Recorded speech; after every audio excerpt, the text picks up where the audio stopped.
എടാ അപ്പൊ നീ അങ്ങ് തീരുമാനിച്ചു അല്ലടാ? ആ സുമിത്രയുടെ കയ്യില് കത്ത് കൊടുത്തിട്ടുണ്ട്. എടാ രാവണ, ചാടി ഹനുമാൻ ഭഗവാന്റെ മതില് രാവണ കാണണം. നിന്റെ തീരുമാനം അങ്ങ് ബോധിച്ചടാ. പേര് പറയുന്നത് കണ്ടില്ലേ? പെയ്യട്ടെന്ന് അതോട്ടെ ഇതിനൊരു വൈപ്പർ പിടിപ്പിക്കണ്ട. ഇനി അതിനും കൂടെ ഭഗവാനോട് കാശ് ചോദിക്കണം.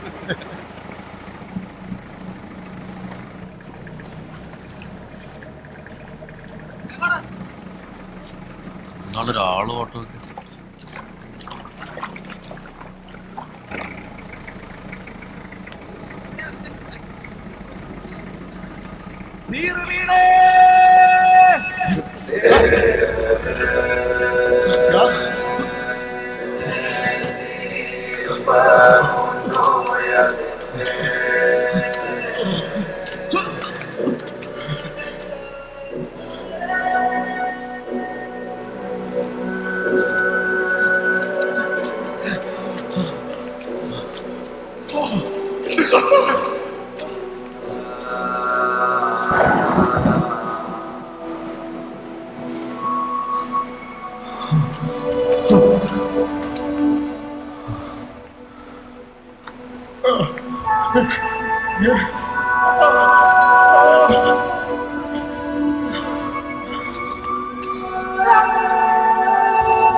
എടാ, ഓരോ മരത്തിലേക്കും വലിഞ്ഞങ്ങ് കയറുമ്പോ ഉള്ളൊന്ന് പെടയ്ക്കും. പക്ഷെ അങ്ങ് മുകളിലെത്തിയാൽ ആവേശത്തോടെ അങ്ങ് കൂവിത്തീർക്കും. എടാ, പെരുവത്ത് കടവും നമ്മുടെ മനസ്സും ഒപ്പം ഉണ്ടെങ്കിൽ പിന്നെ എന്തിനാടാ പേടി?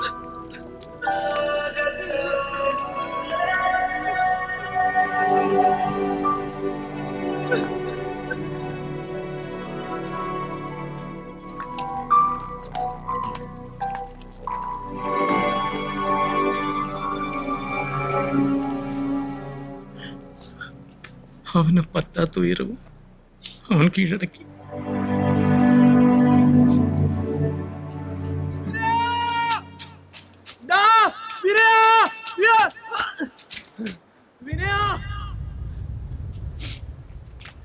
എന്താടാ, എന്താ പറ്റിയേ? വിനയ പോയടാ, നമ്മള് തിയേറ്ററിലെ കാശ് മൊത്തം പോയടാ. നീ എന്തേ പറയുന്നത്? രാവിലെ ഓഫീസ് തുറക്കാൻ വന്നപ്പോഴാണ് കണ്ടത്. ഭഗവാന് കൊടുക്കാനുള്ളത് ഉത്സവ പടത്തിന്റെ കളക്ഷനും മൊത്തം പോയടാ.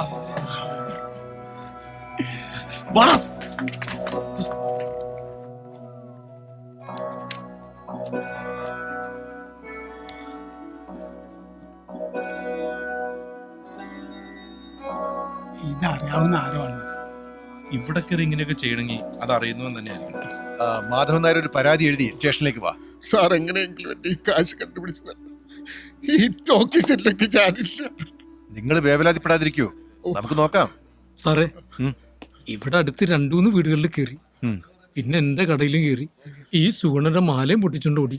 അത് ശരി, ഇത്രയും പ്രശ്നം ഉണ്ടായിട്ടെന്താ ആരും പരാതിപ്പെടാഞ്ഞേ? അല്ല, ഉത്സവം തുടങ്ങിയത് ഇവിടെ പതിവാ സാറേ. എന്തായാലും ഞങ്ങളൊന്ന് അന്വേഷിക്കട്ടെ. സാറന്മാർ ഇതന്വേഷിക്കാനായി ഇത്രയും ദൂരം വരേണ്ട കാര്യമില്ലായിരുന്നു. കള്ളൻ കപ്പലിൽ തന്നെ ഉണ്ട്. താൻ എന്താ പറഞ്ഞു വരുന്നേ? എന്റെ പൊന്നു സാറന്മാരെ, ഈ നാട്ടുകാർക്ക് മൊത്തം അറിയാവുന്ന ഒരു ഭൂലോക കള്ളനുണ്ട് ഇവിടെ. ദേ ഇവരുടെ സംഘത്തില്. എവിടെടാ അവൻ? എടാ, നിന്റെയൊക്കെ ഒരേ ബോംബെ വന്നവൻ തക്കാൻ കിട്ടിയപ്പോ അവൻ കാശും കൊണ്ട് പോയത് കണ്ടില്ലേ? പോക്കൃതം പറഞ്ഞോളാം. ഓ, പോക്കരത്തരം കാണിച്ചിട്ട് നാട് വിടുന്നതിൽ കുഴപ്പമില്ല. ആദ്യം ഗഗനെ പൊക്ക്, എന്നിട്ട് അവനോട് ചോദിക്കും, അപ്പ അറിയാം. വെറുതെ നിന്ന് കാരം അടുപ്പിക്കാതെ വാടാ, മൊത്തം കള്ളന്മാരെ. സ്റ്റേഷനിലേക്ക് വന്നാൽ മതി, ഞങ്ങൾ അവിടെ കാണും. സുഗുണ വാ.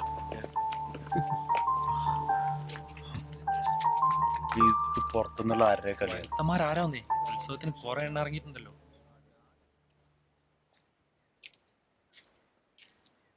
പിന്നെയാ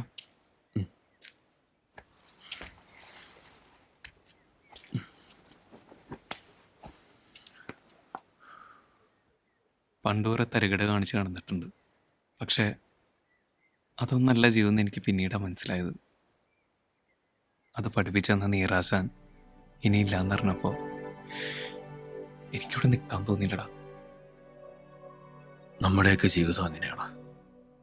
ആർക്ക് എപ്പോൾ എന്താ സംഭവിക്കാന്നറിയില്ല. വള്ളിയും പുള്ളിയും ഒരുക്കി തെറ്റാൻ തുടങ്ങിയ പിന്നെ തെറ്റിക്കൊണ്ടേയിരിക്കും. മാധവേട്ടൻ പാവം ആ ടാക്കേസിൻ്റെ അകത്തൊന്നും ഇറങ്ങിയിട്ടില്ല.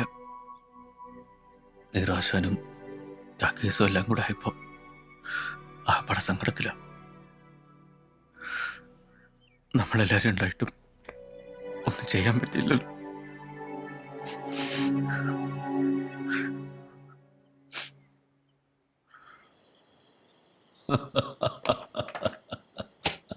ശ്രീദേവി അളിയന്റെ ഒരു കാഞ്ഞ ബുദ്ധിയെ.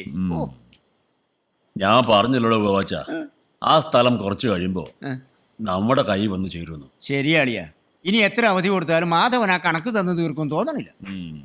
താനെന്തായാലും പണിക്കുള്ള ആളെ കൂട്ടിക്കോ. നാളെ സൂര്യൻ ഉദിച്ച് പെരുവത്ത് കടവിന്റെ മുകളിലെത്തുമ്പോ ആ ടാക്കീസ് ഉണ്ടാവരുത്.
മാധവ, ഞാനിതങ്ങ് എടുക്കുക. ഇതിന്റെ ഉള്ളില് ഒരുത്തനും കാലുകുത്തില്ല. നേരെ നീക്കണ ഒറ്റ ഒരുത്തൻ പാകിസ്ഥാനിൽ കയറിപ്പോയിരുന്നു. താൻ വിചാരിക്കുന്ന പോലെ ഇവിടെ ഒരു ചുക്കും നടക്കത്തില്ല. അത് ഏത് മേനോനാണെങ്കിലും ഭഗവാനാണെങ്കിലും തനിക്ക് തരാനുള്ള കാശ് ഞങ്ങൾ തന്നു തീർക്കും. എടാ ചള്ളു ചെറുക്ക, നീ എന്തോ വളർത്തി തരുന്നാ പറയുന്നത്? പറയാൻ പേരിനൊരു പണി പോലുമില്ല. പോയി അതുണ്ടാക്കാദ്യം, എന്നിട്ട് രോഷാകുൽ നാവ്. മാധവ, മുക്കാ ചക്രത്തിന്റെ കണക്കല്ല ഇത്. മേനോൻ സാറേ, ഓർമ്മ വെച്ച കാലത്ത് എൻ്റെ അച്ഛൻ തുടങ്ങിയതായി തിയേറ്റർ. ഇത് എൻ്റെ കയ്യിലോട്ട് കിട്ടുമ്പോൾ തന്നെ ഒരുപാട് ബാധ്യതകൾ ഉണ്ടായിരുന്നു. അതുകൊണ്ട് തന്നെ സാറിൻ്റെ കയ്യിൽ നിന്ന് ഒരുപാട് കടം വാങ്ങിച്ചിട്ടുണ്ട്. ഈ സ്ഥലമോ എന്ത് വേണമെങ്കിലും സാർ എഴുതിയെടുത്തു. ഇത് നടത്തിക്കൊണ്ടു പോകാനുള്ള അനുവാദമെങ്കിലും എനിക്ക് തരണം. എടോ മാധവ, തന്റെ ചരിത്രം അറിയാനല്ല ഞാൻ വന്നത്. പെരുവത്ത് കടവുകാരെ മുഴുവൻ സിനിമ കാണിച്ച് പുണ്യാളനാവാൻ ഞാൻ ഉദ്ദേശിച്ചിട്ടുമില്ല.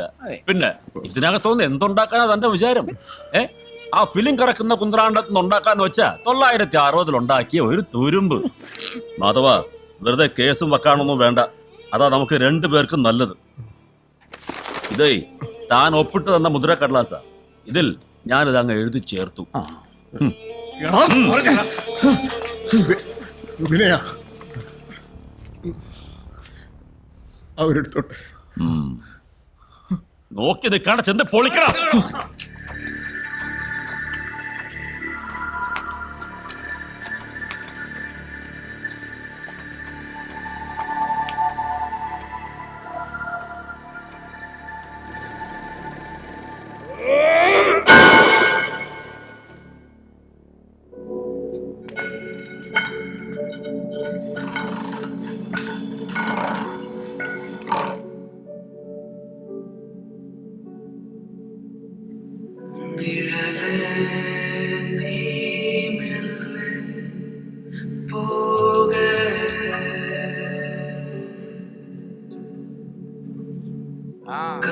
ഏത് ലോറിയിലേക്ക് കേട്ടടാ?